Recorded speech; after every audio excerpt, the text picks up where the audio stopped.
Warning, this content may be upsetting or disturbing to some audiences. What unexplained, seemingly paranormal event did you experience as a child? Was hanging out and talking with a friend of mine on the front porch of my dad's house out in the middle of nowhere. I start to hear what sound like footsteps and thought it was my friend doing it, but looked at his feet and he wasn't moving them. I looked to see if I could see the person coming up the drive and saw nothing. The footsteps then change from a walking pace to a full-on sprint towards us. My friend and I couldn't bolt inside the house fast enough. My mother had recently passed at that point, and to this day I think it was her coming back to whoop my ass with the belt one last time. So I'll start by saying that I don't believe in ghosts. Also, the house this happened in was over 100 years old. When I was 15, me and my family went on vacation for 3 weeks. Like always, before we left, my dad went from room to room to make sure everything was turned off and anything with a power saver mode was unplugged, so we went and had a great time and flew back home. As we are taking the turn to get on my street, my house was on the corner. I look up to my room's window, which was on the side of the house. I saw a little girl standing in my window staring at me. I flipped out. I couldn't handle it. I was trying to convince myself that it was a reflection or something, but I really did see a girl up there. When we got to my room, the TV was turned onto a blue screen. Nothing else in the house was on. I turned the TV off and back on and it was just a regular channel. I refused to sleep in my room that night. The next day my mom remembered that our old neighbor used to live in this house when he was younger, so she called him. His wife answered and we got some tragic news: he had passed away that week. My mom told her this story and was told that he had a sister, who passed away when she was 9, in my room. I didn't sleep in there for months. So my cousin, F, and I, F, go to sleep in my basement blanket fort that I was really proud of. It's pitch black, huge ass unfinished basement with tons of junk. There was a door to the outside. We talked for a while, 12 yo girl stuff whatever, then we start to fall asleep. The AC blower comes on loudly, but I don't think anything of it. Then there is a deafening silence. Like the sound around us was muffled/paused while something spoke over top of it. Christina. Long, drawn-out whisper from a raspy man's voice. It was my cousin's name. We both sat there in the darkness, both quiet but both holding our breath. I start to say, "Did you? Oh my God, eyes." We grabbed our stuff and ran up the stairs. Looking back, and I know hindsight is weird and stupid, but I think back to then and what has happened to that girl since. It's like she was f***ing marked. He arrived later that week, was not 17, but 42. He raped her. She kept quiet about it for a year, and in the meantime started doing all kinds of things with other boys. Her younger sister walked in on her and she told her to keep her mouth shut or else she would be sent away and it would be all her fault. This all came out finally at a boot camp for troubled teens where she admitted what had happened to her. They were able to get evidence on the guy, and a sting operation got him caught. He went away for 6 years. Anyway, bad boyfriends, a pregnancy, a kid with a learning disability, a marriage and subsequent divorce. Just messed up, and I couldn't help but feel it all started with my effed up basement ghost. Pennies used to fall on me. I would be sitting in the floor playing or running around outside, and a penny would just fall from above me. It happened from the age of 5 to maybe 13, and it would just happen randomly a few times a week. I had forgotten all about it until recently when I was sitting on the couch and a penny bounced off my head. I'm 26 years old now, so it's been about 13 years since I last remember it happening. I have other stories, but that's definitely the longest running one. My grandpa took my fucking nose. I got better. I grew up in a bedroom where an 8-year-old died from leukemia. I used to hear heavy breathing. My parents did not believe me. I was pretty terrified for a year or so and then it stopped. I swear to God I saw Santa Claus. I was probably around 9, and just getting over the whole Santa thing. I had gotten into trouble earlier that year for telling the other latchkey kids in my after-school group that there was absolutely no Santa Claus, but that December, after I had already found my sister's presents and my presents under my parents' bed, I found myself awake one night for no particular reason, other than the enormous pressure of falling asleep so Christmas can get here sooner. I found myself awake late at night. Instead, I looked out my window to the street below, and something caught my eye. It may have been a random perfectly timed meteor or a hallucination from my half-asleep child brain, but I swear I saw a flash of light going across the sky and I knew it was Santa one last time. When my grandfather died, we were at a family friend's place, as all the adults from our family were at my grandparents' house. Family friend came in to wake us, and told us that Granddad had passed away 15 minutes before.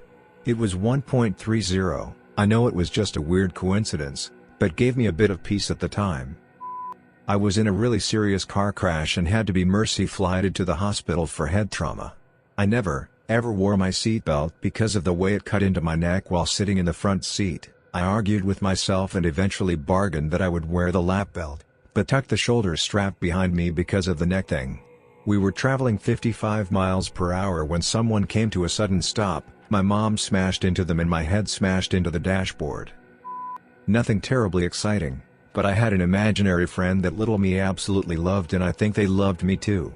I remember times when I would be home alone and it was like there was someone there that was always a step ahead of whatever I was doing, helping me. Whenever I wanted to get something, I would go to where it was only to see that it was already set out for me.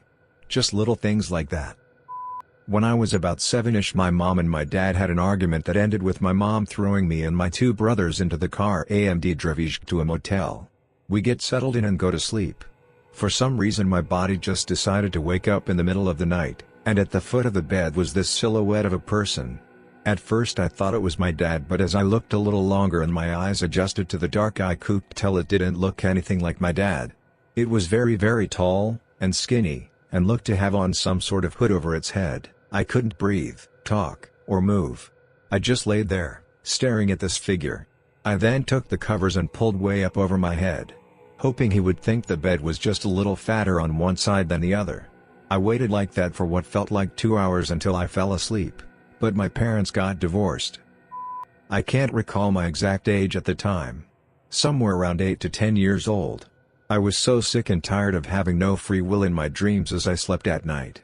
Every time I dreamt something in my sleep, my entire dream would go against my wishes, including my own actions. I will control my dreams. At first this didn't work. Night after night either I didn't dream anything, or if I did, I still had no control over it. I do not recall how many nights went by, every night insisting that I would control my dreams, before I finally did.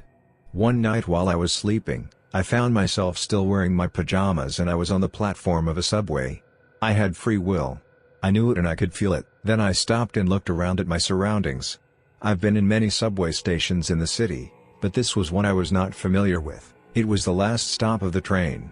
I do not recall ever being inside a station that was the last stop. And, because it was the last stop, people were pouring out of the subway cars. I recall some of them being businessmen, wearing business suits and carrying attaché cases. Why they didn't find it strange, or notice this kid standing on the subway platform, wearing his pajamas and jumping up and down, yelling I'm in control of my dreams.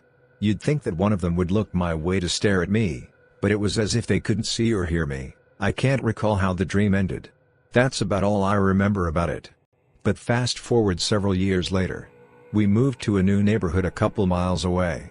And wouldn't you know it, but the subway stop nearest my new home is the subway station in my dream several years earlier. Not a similar station. In the years to come, while using that subway station, while waiting for a train to come in, just for fun I would be standing in the same exact spot I stood in my dream way back when. I was taller now, and I would have to bend at the knees to get the same exact perspective I had when I was younger, wearing business suits and carrying attaché cases. I've never had a dream like that since. I guess you'd call it an out-of-body experience. The closest thing remotely to paranormal was when I was a toddler. I remember I was deep asleep. And for some reason in my dream I hear a buzzing. Constant buzzing, hovering, shaking its tail/stinger for about a minute. And I'm cool looking at it because at that point I hadn't seen a bee so up close.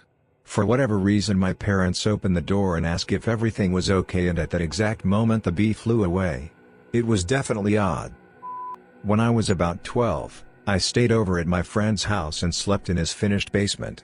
In the middle of the night I heard someone walking around on the stone floor of the basement, but I could see there was no one there.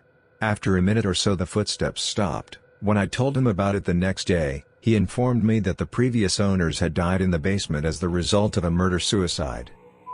As I was drifting off to sleep during the middle of the night, my eyes suddenly snapped open and I became completely paralyzed. I could see my entire room, but couldn't move a muscle. After a few seconds, I hear a demonic voice whispering in my ear in a language I've never heard before. Most people will call this sleep paralysis, I call it a traumatic experience.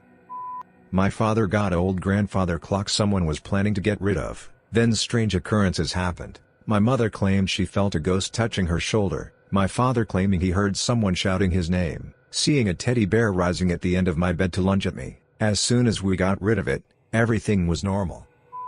Common traditional stories here say that if a terminally ill person you hold dear dies while you're not present, there will be a knock on your door to inform you. It may be superstition and my mind only imagining SHT for convenience, but the thought that they'll come over in ghost form to give one last yo mate I'm a skedaddle now okay, slightly different wording for grandparents, maybe, soothed the first acute grief.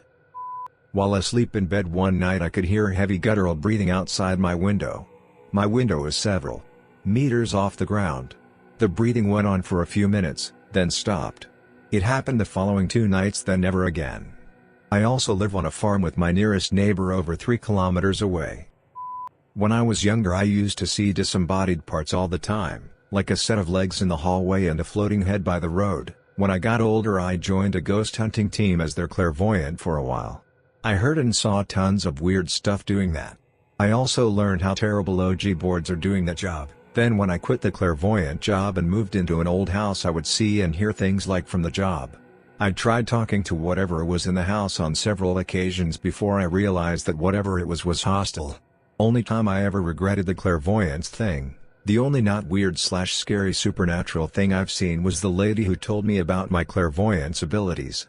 She was 98 years old, had a pet duck, was blind in one eye, and wore diapers in bed all day.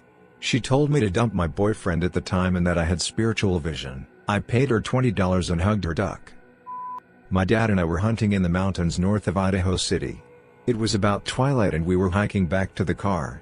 We began to smell something terrible. Like burning bone and hair. It was the worst stench I've ever experienced. The smell got worse as we kept hiking. My dad grabbed me and held my face to his chest and dropped to the ground. I held close to him as the running got louder. Dad readied his rifle. I heard him say, "Oh no. Son, stand up. Walk with me. Look at the ground." Terrified I stood. Stupid me turned around and looked. There was the remains of an elk. When I was 9 my parents and I were watching TV in the living room of the on-campus apartment we lived in at the time. The couch was lined up with the hallway, so if you were sitting on it and looked to your right you'd see straight down the hallway to its end. At the far end of the hall, on the left side was my parents' bedroom door and on the right side across from that was the door to the bathroom. My mom was on my dad's left and I was on my dad's right so I was closest to the hallway with both my parents to my left. I saw a roughly 6-foot-tall person walking from the bathroom to the bedroom. It scared the crap out of me because the person was absolutely as albino looking as possible. I jumped at it and my dad asked what was wrong and I told him what I had just seen. Additional detail, this was an apartment building which did not have a fire escape on the outside of the windows so there was no way for someone to get in and no way for someone to get out from the bedroom without going through the hallway. We were on the 5th floor of the building. If you made it to the end of the video, thanks for watching. Don't forget to like, subscribe and share and we will see you in the next video.